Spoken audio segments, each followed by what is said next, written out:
les amis, c'est Animal Nation, on est de retour pour un nouvel épisode. Et aujourd'hui, je vais faire une vidéo un peu différente pour changer. J'ai parlé de sujets que j'aimerais aborder prochainement. Mais suite à la compétition de ce week-end dernier en Espagne, à Alicante, il y a pas mal de discussions en ligne sur le placement des athlètes. Et même si parfois il y a de quoi avoir un débat, là c'était une compétition qui a été parfaitement jugée à mon sens.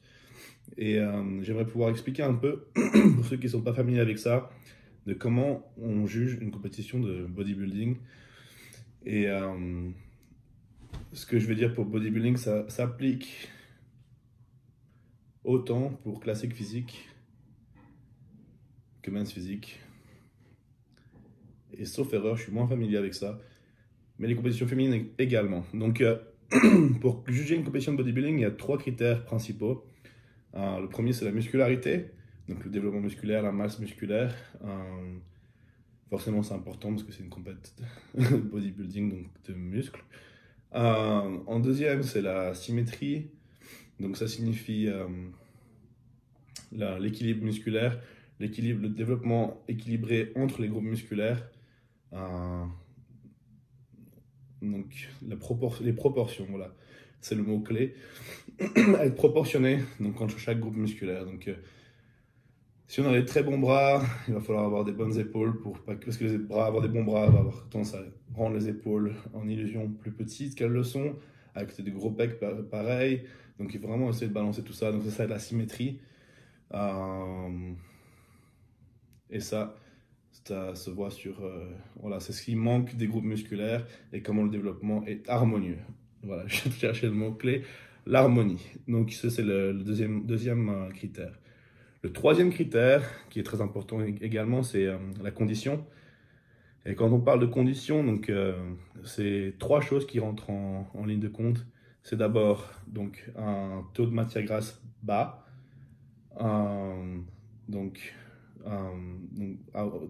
avoir brûlé autant de masse grasse que possible, avoir donc un maximum de muscles, un minimum de gras. Ensuite, c'est la sécheresse, donc c'est-à-dire ne pas retenir d'eau sous la peau, parce que le corps est quand même fait à 80% d'eau, donc on va quand même retenir de l'eau. Il faut de l'eau dans le corps, c'est important, mais c'est l'illusion, donc la répartition de l'eau dans le corps. Il faut qu'elle soit intracellulaire et pas extracellulaire, et surtout pas sous la peau. Donc ça, c'est vraiment ce qui va faire l'élément de sécheresse. Et enfin, la dureté. La dureté, donc dans la dureté, on va pouvoir avoir la séparation musculaire. Mais la séparation musculaire, c'est pas tout. La séparation musculaire, beaucoup de c'est génétique. C'est également dû à un certain type d'entraînement, à mon avis. Donc la séparation, donc avoir vraiment des lignes très creusées, ça va rentrer en compte, mais c'est pas l'élément clé de la condition. Donc c'est avec ces 3 choses dont j'ai parlé. Et donc je disais aussi par rapport à... je me suis perdu. Donc c'est l'eau bas, masse corporelle, masse graisse basse, sécheresse et dureté. Donc dureté, c'est justement donc, la séparation va rentrer en ligne de compte, mais c'est pas tout, comme je l'expliquais. Et la dureté, c'est aussi donc le look, cette maturité musculaire dont on parle, ce côté graineux, donc granuleux, grainy, comme on dit en anglais. Donc c'est ces 3 critères qui vont être jugés de cette manière-là. Donc ensuite, pour juger une compétition, c'est pour ça que la plupart des athlètes professionnels, ils ne sont pas professionnels pour rien. Donc d'eux-mêmes, ils rendent très très bien quand on voit les photos sur Instagram. Et quand je dis d'eux-mêmes, c'est moi-même pareil. Je pose des photos, je peux avoir l'air bien. Mais c'est quand on compare. Donc c'est pour ça que vraiment ce qui est le plus important en bodybuilding, c'est les comparaisons. Donc côte à côte. C'est là que les points faibles sont exposés. Ou alors la différence avec une personne qui est plus en condition plus extrême va rendre une personne qui l'est un peu moins, qui pourrait être très bien sur notre concours à côté d'une autre personne, à côté d'une personne qui est vraiment une condition extrême, va être exposée. Voilà. Donc les comparaisons, c'est vraiment la clé du bodybuilding et c'est comme ça que c'est jugé.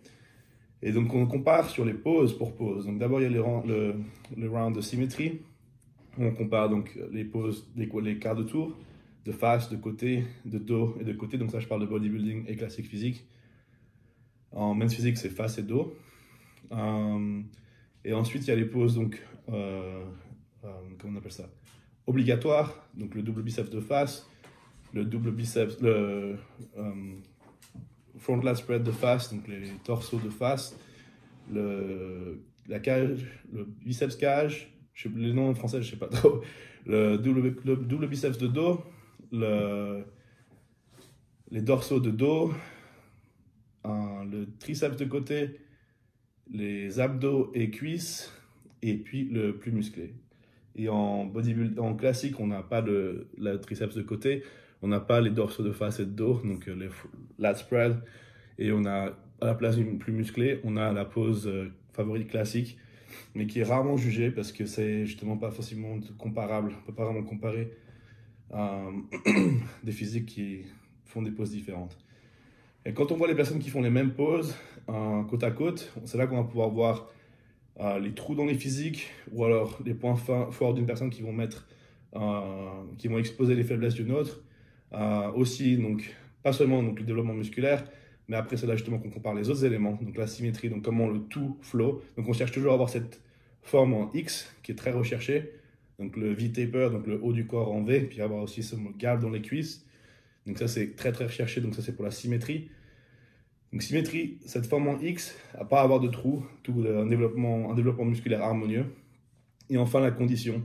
Et la condition, c'est donc vraiment la condition sur le corps global. Donc il faut, comme ce week-end dernier, par exemple de face, Rafael Brandao était top, enfin incroyable. Même d'ailleurs sa condition était très bonne de manière générale, mais quand il tourne de dos, c'est là qu'il lui manque de la densité musculaire comparé aux autres. Pareil pour Regan Grimes, lui par contre, enfin, pareil, inversé. Regan, de dos, il est incroyable. Il gagne probablement les 2 poses de dos, ou en tout cas, il est dans le top 2. Mais c'est quand il fait certaines autres poses qu'il a exposées. Mais le problème pour Regan sur cette compétition, c'est son rebond, à mon avis. Il a peut-être un peu envoyé trop. Et du coup, il était moins dur, il rendait moins dur et moins... sa condition en a souffert comparé aux 3 qui étaient devant lui. Donc à chaque fois, quand on juge chaque pose, ces 3 éléments se rendent compte. Et du coup, je pense qu'il a été... je suis certain, il a perdu des points à chaque fois au niveau de la condition sur chaque pose. Il était à chaque fois dernier sur ça. Lucas Ostadil et James Hollingshead donc étaient les plus conditionnés. Donc sur chaque pose, ils gagnaient le round de conditions physiques, de sèche. Et ça se voit. Donc certaines personnes parlent des abdos. Les abdos, c'est bien. Beaucoup de men's physiques ont des abdos genre déchirés, mais quand ils enlèvent les shorts ou ils montent les jambes ne sont pas découpées. Donc les abdos, c'est vraiment une seule partie du corps. Certaines personnes retiennent de la masse musculaire, de la masse graisseuse plus par endroit que d'autres. Certaines personnes, c'est plus homogène. Mais donc la condition musculaire, c'est de voir vraiment cette dureté, cette sécheresse et ce taux de masse graisse basse sur tout le corps. Donc on doit avoir cette peau fine, avoir des fibres partout, que ce soit sur les abdos, sur les bras, sur le dos, sur les fessiers, les ischios et les cuisses, bien sûr. Donc au niveau donc, de conditions, ce qui consiste de la condition, comme je disais, James et Lucas étaient devant sur toutes les poses, c'est sur un tiers donc, des points. Au niveau de la symétrie, sur la symétrie, c'est là sûrement que beaucoup des points que Raphaël et Regan ont fait, parce qu'ils ont vraiment un corps très esthétique. Mais malgré ça, justement, bon, Raphaël, son dos est un peu plus en retard. Et donc, c'est ça qui le pénalise sur son développement global, donc, que ce soit muscularité ou équilibre, donc harmonie, symétrie. Donc, il perd des points sur le dos. Regan, il perd des points, donc je disais, sur le niveau de la condition plus qu'autre chose. Et il perd des points un peu, probablement sur les pecs. Ah oui, un autre point sur lequel Raphaël perdait des points, c'est sur le côté, sur les poses de côté. Ses ischios sont... Enfin, il est assez grand, donc ses jambes ont moins de galbe comparé à justement James et Lucas, qui sont très bien développés. Et je parle donc des cuisses parce que le haut du corps, ils ont tous des très bons hauts du corps sur les poses de côté. À l'exception peut-être de Regan, où on peut dire que des quatre, c'est lui qui a les moins bons pectoraux. Donc sur la pose biceps cage, je pense que Regan, et même peut-être triceps de côté, Regan est peut-être dernier des quatre. Donc c'est comme ça que globalement, en fait, Regan s'est retrouvé un peu en arrière, malgré son physique incroyable et ses progrès. Raphaël, c'était proche avec lui et Lucas. Et à mon avis, Raphaël a dû gagner le double biceps de face, les dorsaux de face, les abdos et cuisses. Après, peut-être c'est avoir le plus musclé. Mais après, ce qui est des poses de côté, les poses de dos, qui sont très importantes, et le plus musclé, à voir, il faudrait que je regarde les photos. Je vais voir, je vais sauver quelques photos, je vais voir si j'arrive à les glisser dans la vidéo d'une manière ou d'une autre pour un peu illustrer ce que j'annonce. Mais donc, sur le plus musclé, c'est un peu compliqué. Sur le plus musclé, à mon avis, Lucas a quand même plus de masse musculaire globalement que Raphaël. Mais c'est une pose qui est très bien sur Raphaël. Mais bon, en fait, de manière globale, je pense que la condition de... Voilà, c'est là où je peux voir... je vais essayer de montrer cette photo-là pour expliquer ça. Mais par exemple, sur la condition de dos, vraiment, c'est là que Lucas passe devant Raphaël. Déjà, le développement musculaire du dos, mais ensuite, sur la condition également, on voit dans les ischios et fessiers que Lucas, il est connu pour ça d'ailleurs, ses fessiers, mais on voit les stries ressortir. Et c'est là qu'il fait des points, à mon avis, c'est là qu'il lui passe devant. Et enfin, pour moi, c'était clair, c'était assez proche. C'était vraiment, j'ai dû regarder longtemps les photos pour analyser ça.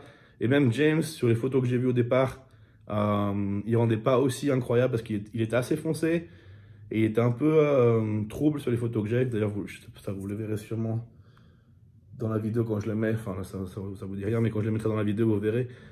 C'est celui qui sortait le plus trouble. Donc, entre les deux, ça lui mettait pas à son avantage. Ensuite, j'ai eu la chance de voir des vidéos. J'ai pas regardé le live en direct et j'ai vu des vidéos. Et c'est vrai que là, on voyait vraiment la dureté de James et vraiment sa dureté, sa sécheresse et sa condition. Malgré le fait qu'il manque, comparé à Raphaël, par exemple, sa séparation des quadriceps est moins impressionnante. Mais sur les deux autres points, il est devant. Donc, surtout de dos, au niveau des ischios et des fessiers. Donc, c'est là que James était clairement gagnant. En vidéo, c'était très clair. Après, au niveau des points, on voit que justement, Raphaël et Lucas étaient assez proches. Mais comme j'expliquais sur la condition, c'est là que, à mon avis, au final, Lucas lui a glissé devant. Voilà. Condition et globalement muscularité.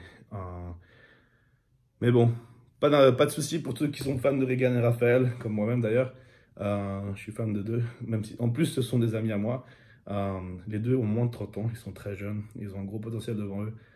Donc il va pas falloir encore très longtemps avant qu'ils commencent vraiment à se passer 1 et 2 devant tout le monde sur beaucoup de compétitions. Donc j'espère que cette vidéo vous aura intéressé, appris quelque chose et vous aidera à comprendre un peu mieux les compétitions dans le futur et celles qui ont eu lieu par le passé d'ailleurs. Même si parfois il y a des compétitions où personne ne comprend. C'est quand même assez rare. Mais voilà, globalement, j'espère que je vous donne des bonnes informations qui vont vous aider à comprendre un peu mieux le bodybuilding et comment c'est jugé. Et du coup, le placement des athlètes le week-end dernier. Voilà, c'est tout pour aujourd'hui. Je vous retrouve très bientôt. Si vous avez aimé cette vidéo, n'hésitez pas à la partager avec des amis. Laissez un commentaire. Et de toute façon, on se retrouve dans le vlog très prochainement que je suis en train de filmer aujourd'hui. Donc voilà, ciao ciao à tous. Boum, bonne soirée. Ok, pas de questions? Ok, c'est tout.